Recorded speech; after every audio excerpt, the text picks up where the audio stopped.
আসসালামু আলাইকুম। জাতীয় পার্টির চেয়ারম্যান জিএম কাদের, তিনি খুব সুপরিচিত একজন মানুষ এবং জাতীয় পার্টি তো এক নামে চিনে সবাই, বাংলাদেশের জনগণ। জিএম কাদেরকে সবাই চিনে, দিল্লির দাস। জিএম কাদের যে কথাগুলো বলতেছেন, ডক্টর ইউনূস অন্তর্বর্তীমূলক নির্বাচন করতে ব্যর্থ, তিনি নির্বাচন দিতে পারছেন না, এই নিয়ে সমালোচনার ঝড় তিনি উঠাচ্ছেন। সরকার প্রধান হিসাবে তিনি, তার উপরে কোনো আস্থাই জিএম কাদেরের নেই বা জাতীয় পার্টির নেই। তো উনি কি বললেন, বিস্তারিত আলোচনা উনি কি বললেন আসুন আগে শুনে নি, তা না হলে বুঝবেন না উনি কি আলোচনা করেছেন। সরকার প্রধান হিসেবে তার ওপর আমাদের কোনো আস্থা নেই, আমরা তাকে চাই না। যেহেতু অন্তর্ভুক্তিমূলক নির্বাচন করতে পারছেন না, দয়া করে আপনি বিদায় হন। ডক্টর ইউনূসকে জিএম কাদের বলতেছেন বা জাতীয় পার্টি এনারা বলতেছেন যে ডক্টর ইউনূসকে বিদায় নিতে, কারণ উনি নির্বাচন দিতে পারতেছেন না, বিদায় ওনাকে বিদায় নিতে বলতেছেন জিএম কাদের।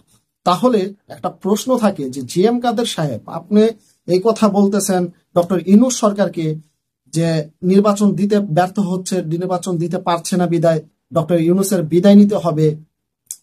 গত 15 থেকে 16 বছর যখন আওয়ামী লীগ সরকার ক্ষমতায় ছিল, শেখ হাসিনা ক্ষমতায় ছিল, তখন আপনারা এই একই কথাটা কেন আওয়ামী লীগ সরকারকে বা শেখ হাসিনাকে বলতে পারলেন না যে আপনারা গণতান্ত্রিকভাবে সমস্ত রাজনৈতিক দলগুলোকে নিয়ে একই টেবিলে বসে একটা সন্তুষ্ট নির্বাচন গণতান্ত্রিক প্রক্রিয়ায় আপনারা দিতে পারছেন না, বিদায় আপনাদের থেকে আমরা সরে গেলাম, এই নির্বাচন আমরা মানি না। এই কথাটা আপনি জিএম কাদের কেন 15 থেকে 16 বছর আপনারা বলতে পারলেন না, বা আপনি কেন বলতে পারলেন না? আপনার দলের ভিতরে একটা কর্মী বা একজন নেতা কি ছিল না এই কথাটা বলার, বা আপনি কি পারলেন না বলতে? আপনাদেরকে 25 থেকে 30টা সিট দেবে বা 26টা সিট দেবে, সেই সিটের আশায় লোভে আপনারা আওয়ামী লীগ সরকারের সাথে গিয়ে কি করছেন, নির্বাচনে অংশ নিছেন।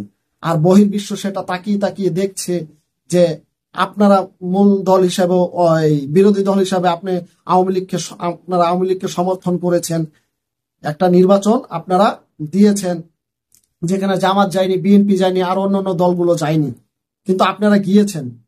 লাস্টে আপনাদেরকে কয়টা সিট দিল? 9টা না 8টা সিট দিয়েছে আপনাদেরকে। তাহলে এখান থেকে বোঝা যায় যে আপনার এই কথার ভিতরে কতটুক পরিমাণ দুর্বলতা আর কতটুক পরিমাণ আপনি আর কি কুৎসা রটাতে পারেন। কেন বারবার আপনারা এই সমালোচনার মুখে কেনই বা পড়েন? আপনাদের কথা কাজে তো আপনারা সবসময় ধরা খাচ্ছেন। জাতীয় পার্টি একটি দল হিসেবে যাই করেছে অতীতে, কিন্তু ডক্টর ইউনূসকে এখন বিদায় নিতে হবে, সেটা আপনারা মুখ দিয়ে কিভাবে বলেন? আপনারা কি ভেবেছেন যে নির্বাচন যদি ডক্টর ইউনূস না দেয় তাহলে কি ডক্টর ইউনূস ক্ষমতায় থাকতে পারবে না? না, ডক্টর ইউনূসকে সবাই চায়, 5 বছরের জন্য হলেও চায়, কিন্তু আপনাদেরকে কয়জনে চায়? দেশের কয়টা লোক আপনাদেরকে চায়? বা দেশের জনগণ আপনাদেরকে নির্বাচনে কি চায়? ডক্টর ইউনূস এত তাড়াতাড়ি বিদায় নেবে না। ডক্টর ইউনূস আরো 5 বছর হোক, 10 বছর হোক, দেশের জনগণ তাদেরকে ক্ষমতায় ডক্টর ইউনূসকে রাখবে, কারণ এটা ডিক্লেয়ার হয়ে গেছে। আপনারা যত চেষ্টা চালাচ্ছেন যে ডক্টর ইউনূসকে সরাবেন, তালবাহানা দিয়ে বা একটা সুতা ধরে ডক্টর ইউনূসকে সরিয়ে ফেলবেন এখান থেকে, তিনি নির্বাচন দিতে পারতেছেন না বিদায় সে ব্যর্থ, এটা কোনো কথা নয়, এটা কোনো যুক্তি নয়। আপনাদের কথাটা জনগণের কাছে যুক্তি হচ্ছে কিনা সেটার দিকে লক্ষ্য রাখতে হবে, তাহলে সে না আপনাদেরকেও সেই ভালোবাসা জনগণ দেবে। কিন্তু আপনি যে কথা বলেছেন সেটা আওয়ামী লীগ সরকারের আমলে বলতেও পারতেন, কিন্তু সেটা তো আওয়ামী লীগ সরকারের আমলে বলেননি। তাহলে আপনাদেরকে জনগণ কিভাবে দেখছে একবার চিন্তা করে দেখুন। কথাগুলো তিতা হলেও একটু ভালোভাবে নেবেন, কারণ জ্বর যখন উঠে, অসুস্থ যখন হন, ডাক্তারের থেকে যখন ওষুধ আনেন, ওষুধ কিন্তু এনে কিন্তু ফালায় রাখেন না, ওষুধ কিন্তু খান, খাইলে কিন্তু সুস্থ হন। ঠিক তেমনি ভাবে এই কথাগুলো খারাপ ভাবে নিবেন না, কথাগুলো তিতা হলেও ভালো, এতে কিন্তু আপনাদেরও পরিবর্তন হবে।